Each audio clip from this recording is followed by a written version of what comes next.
राधा ने अपनी चाय की चुस्की ली और बालकनी से बाहर झांका। आज उसकी शादी को 1 साल हो चुका था। राहुल के साथ बिताए ये 12 महीने उसके लिए सपनों जैसे थे। वह जब भी उसकी आंखों में देखती, उसे लगता जैसे उसने जीवन का सही साथी पा लिया हो। क्या सोच रही हो? राहुल ने पीछे से आकर उसके कंधे पर हाथ रखते हुए पूछा। कुछ नहीं, बस ये सोच रही थी कि तुम्हारे बिना मेरी जिंदगी कैसी होती, राधा ने मुस्कुराते हुए कहा। राहुल ने उसकी नाक को प्यार से दबाया। तुम्हें कभी ये सोचने की जरूरत नहीं पड़ेगी, लेकिन किस्मत को कुछ और ही मंजूर था। एक दिन राधा की कॉलेज की सहेली नेहा का फोन आया। सुनो राधा, हमारी कंपनी में एक नया प्रोजेक्ट मैनेजर आया है, तुम्हारी तरह लिटरेचर में इंटरेस्ट रखता है, कभी मिलवा दूं? अरे नहीं यार, मैं अब शादीशुदा हूं, राधा हंसी। तो क्या हुआ, दोस्ती तो की जा सकती है ना। और इस तरह राधा की मुलाकात हुई कबीर से।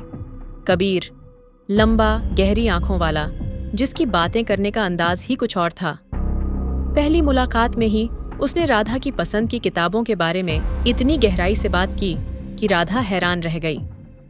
तुम तो बिल्कुल मेरे दिमाग की बात जानते हो, राधा ने अनजाने में कह दिया। कबीर ने मुस्कुराया। शायद इसलिए कि हम दोनों एक ही तरह के हैं। उस पल राधा के मन में एक अजीब सी गुदगुदी हुई। धीरे धीरे कबीर और राधा की दोस्ती गहरी होती गई। वे किताबों पर घंटों चैट करते, कॉफी डेट्स पर जाते, और कभी कभी तो राधा कबीर को अपने दिल की बातें भी बता देती, जो वह राहुल से कहने से हिचकिचाती थी। एक शाम जब राधा घर लौटी तो राहुल ने गुस्से से पूछा, आज तुम इतनी देर से कहाँ थीं? कबीर के साथ प्रोजेक्ट पर काम कर रही थी, राधा ने बेफिक्र होकर कहा। कबीर, कबीर, हर दिन यही नाम। क्या तुम्हें नहीं लगता कि तुम ज्यादा घुल मिल रही हो उसके साथ?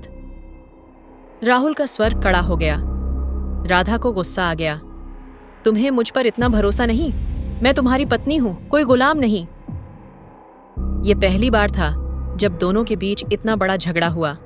उस रात राधा ने सोचा, क्या सच में वह कबीर के प्रति अपनी भावनाओं को कंट्रोल नहीं कर पा रही थी? अगले दिन कबीर ने राधा को एक मैसेज भेजा।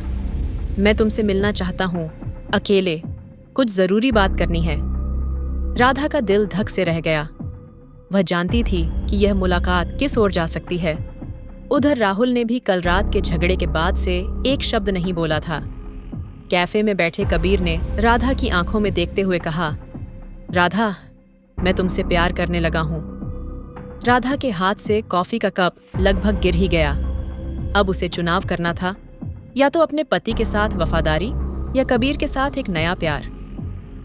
कबीर के उस इकरार के बाद राधा के मन में तूफान आ गया। वह जानती थी कि यह गलत है, लेकिन फिर भी उसने कबीर का हाथ थाम लिया। हमें धीरे से चलना होगा, कोई नहीं जानना चाहिए, राधा ने डरी हुई आवाज में कहा। कबीर ने उसकी उंगलियों को अपने हाथों में लेते हुए कहा, मैं तुम्हारे लिए कुछ भी कर सकता हूं। और इस तरह शुरू हुआ एक चोरी छुपे चलने वाला रिश्ता। राधा अब हर दिन कोई न कोई बहाना बनाकर घर से निकल जाती। मैं नेहा के साथ मॉल जा रही हूँ, ऑफिस का प्रोजेक्ट खत्म करना है, बुक क्लब की मीटिंग है। राहुल को शक होने लगा। एक दिन उसने राधा के फोन में कबीर का मैसेज देख लिया।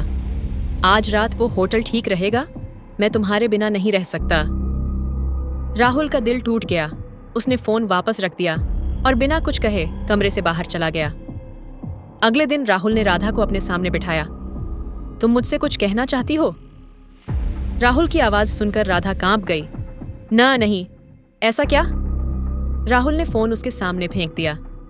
राधा ने स्क्रीन पर कबीर का मैसेज देखा और उसका चेहरा सफेद पड़ गया।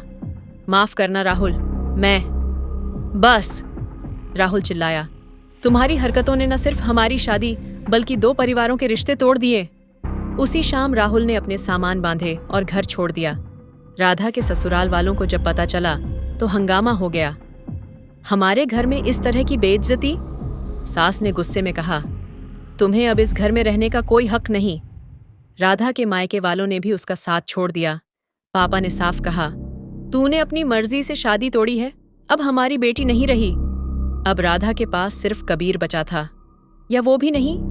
जब राधा ने कबीर को अपने साथ रहने को कहा तो उसने मुस्कुराते हुए जवाब दिया, राधा, ये सब तो बस फन था। मैं शादीशुदा औरतों के साथ ऐसा ही करता हूँ, मजा आ गया, अब आगे बढ़ते हैं। राधा स्तब्ध रह गई। उसकी आंखों के सामने अंधेरा छा गया। आज राधा उसी बालकनी में खड़ी है जहां 1 साल पहले उसे राहुल का प्यार मिला था। लेकिन अब पति छोड़ चुका है, ससुराल वाले निकाल चुके हैं, मायके वालों ने मुंह मोड़ लिया है और कबीर, वो तो कभी का जा चुका है। उसकी आंखों से आंसू गिरते हैं। मैंने सब कुछ खो दिया, सिर्फ एक गलत फैसले की वजह से।